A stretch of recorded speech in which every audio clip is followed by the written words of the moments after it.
Blogger theme is usually responsive, but if it's not, you can make in just simple few steps. Blogger is a platform by Google to make crazy blogs in just free without worrying about custom domain and custom hosting. It gives all by Google. However, you can add your custom domain if you want to later.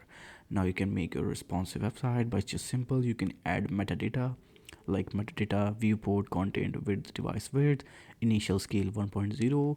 And if that doesn't work, you can go to the theme, copy it. Now you can go to the chat GPT. Now you can say make it responsive, and that's it.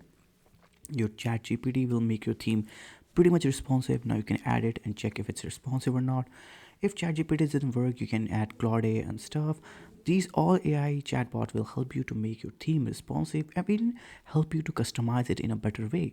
So this was how you can customize and make a responsive theme in just simple steps. Blogger is a great platform if you want to just share your thoughts and stuff. However, it's not as customizable as WordPress.